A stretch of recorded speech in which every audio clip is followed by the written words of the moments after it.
बेहद स्वागत है जी सभी स्टूडेंट्स का।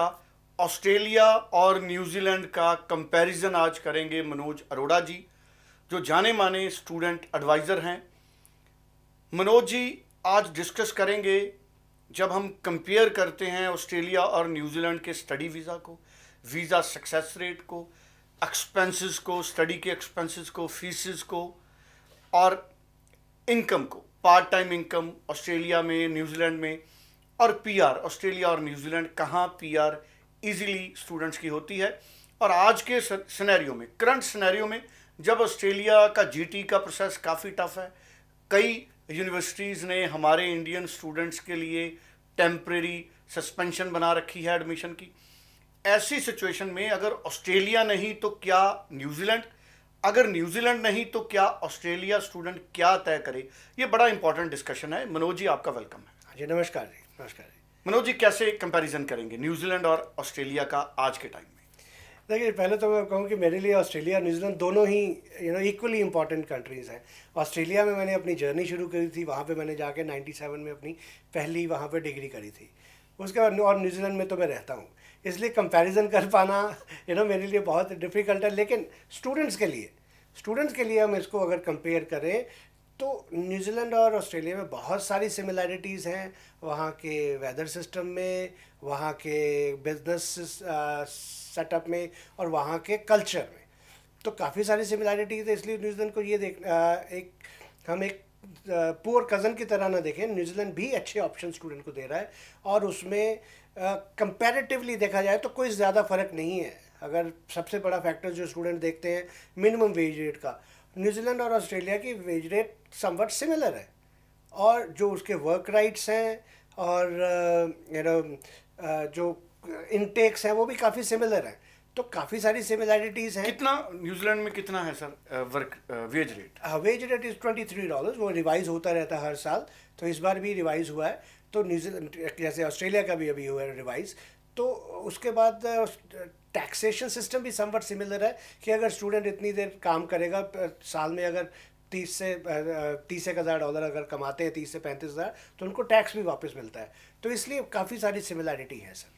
और फीस का स्ट्रक्चर हम न्यूजीलैंड और ऑस्ट्रेलिया का कैसे इसको कंपैरिजन करेंगे? न्यूजीलैंड में स्टूडेंट्स के लिए ये ज़रूर फ़ायदा है कि ऑस्ट्रेलिया में आपको सिर्फ आज की डेट में सिर्फ डिग्री ही करनी पड़ रही है। न्यूजीलैंड में आपको डिप्लोमा तो डिग्री के ऑप्शंस हैं। आप ग्रीन लिस्ट रिलेटेड ऑक्यूपेशंस में डिग्रीज़ कीजिए, खास करके नॉन मेडिकल के स्टूडेंट्स हैं उनके लिए बहुत अच्छे ऑप्शंस हैं, या मेडिकल के लिए भी जो ऑप्शंस अच्छे हैं। तो उसके बाद उसी डिप्लोमा को आप डिग्री में बाद में कन्वर्ट कर सकते हैं। ये आप पे है कि डिप्लोमा करके आपने पोस्ट स्टडी वर्क वीज़ा लेना है या उस डिप्लोमा को डिग्री में कन्वर्ट करके पोस्ट स्टडी वर्क वीज़ा लेना है। और अगर फ़ीस की बात की जाए तो ऑस्ट्रेलिया में बहुत महंगी यूनिवर्सिटीज़ हैं, स्टूडेंट्स को कहीं ना कहीं कॉम्प्रोमाइज़ करना पड़ता है अपनी फ़ीस को लेकर। लेकिन न्यूजीलैंड में आपको वो कॉम्प्रोमाइज़ नहीं करना पड़ता। जो पॉलीटेक्निक्स हैं उनकी $25,000 फ़ीस है और जो स्पेशलाइज्ड कॉलेजेस हैं उनमें और फीस कम है। जैसे वाइट क्लिफ करके एक बहुत अच्छा आईटी के लिए बच्चों के लिए कॉलेज है, उसमें $18,000 फ़ीस है। तो एक तो 10% एक्सचेंज रेट का भी फ़र्क है। तो आप अगर इंडियन रुपी में कन्वर्ट करेंगे तो न्यूजीलैंड इज़ एक्चुअली चीपर। और बाकी चीज़ें, ये तो वेज रेट सेम हो गया और अफोर्डेबिलिटी है और डिग्री टू डिप्लोमा के ऑप्शंस हैं। और आज की डेट में कहने को है कि जो ऑस्ट्रेलिया है वो 5.5 एक्सेप्ट कर रहा है टेक्निकली, यस, लेकिन वीज़ा नहीं आ रहे 6 ईच के। तो लेकिन न्यूजीलैंड में बहुत सारे अच्छे ऑप्शंस हैं जो आज भी आपको 50 नो लेस देन 42 PTE या 6 नो लेस देन 5.5 उसमें मिल रहे हैं। तो ये 3-4 चीज़ें जो अभी हमने कंपेयर की हैं, फ़ीस, पार्ट टाइम जॉब्स और ये D2D ऑप्शंस और आइल्स, इसके लिए हम ये कहना चाह रहे हैं कि ये नहीं है कि आप ऑस्ट्रेलिया को छोड़ के न्यूजीलैंड और ऐसा करो। लेकिन अगर आप ऑस्ट्रेलिया भी देख रहे हो और न्यूजीलैंड को भी कंपेयर ज़रूर करें और आपको न्यूजीलैंड भी आपके मापदंड पे उतना ही खरा उतरेगा। और पीआर की सिचुएशन अगर हम शेयर करें सर? पीआर के लिए तो सर ऑब्वियसली ऑस्ट्रेलिया का जो सिस्टम अभी बहुत बड़ा रीवैम्प होने वाला है सर। ये अभी जो उन्होंने करीबन 6-8 हफ्ते पहले उनके इमिग्रेशन मिनिस्टर ने अनाउंस कर दिया है कि जो उनका पॉइंट बेस्ड सिस्टम है that is broken, that need to be relooked eight.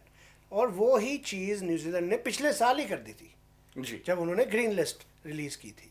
तो न्यूजीलैंड का एक्चुअली जो सिस्टम है वो ऑलरेडी ही पॉलिश्ड है, आपके पास ऑप्शन है। न्यूजीलैंड अब अभी जैसे ऑस्ट्रेलिया ने कुछ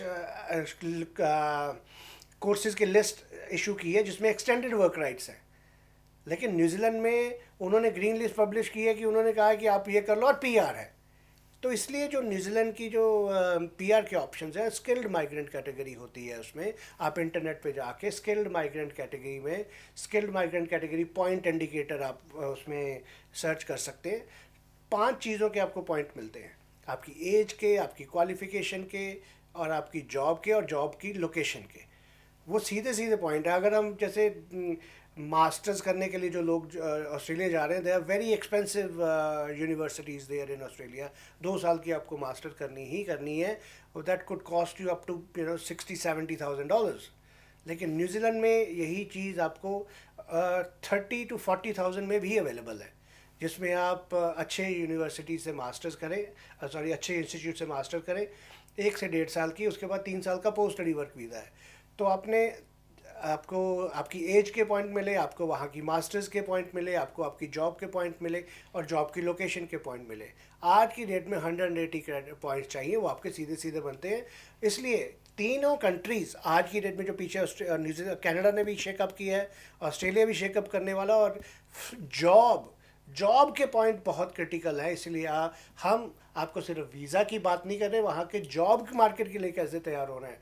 जो हमारी कंपनी का नाम बियॉन्ड वीज़ा है, न्यूजीलैंड में जो हमारी प्रेजेंस है, ये सब चीज़ें आपको न्यूजीलैंड को इंडिपेंडेंटली अपने तौर पे ही हम नहीं कह देंगे कि ये कर रहे हैं और आप ये कर लो, हम तो यहाँ इंडिया में बैठे हैं, कंसल्टेंट हैं आपको भेज दिया। हम न्यूजीलैंड में बैठे हैं आपके लिए, वो ये सारा जो प्लान है इसको एग्जीक्यूट करने के लिए हमारे पास टूल्स हैं। हमारा न्यूजीलैंड का 25 साल का एक्सपीरियंस, हमारी एक्सपर्टीज़, हम न्यूजीलैंड की करियर डेवलपमेंट एसोसिएशन के मेंबर हैं, और हम साइंटिफिक टूल्स जो आपके लिए ला रहे हैं।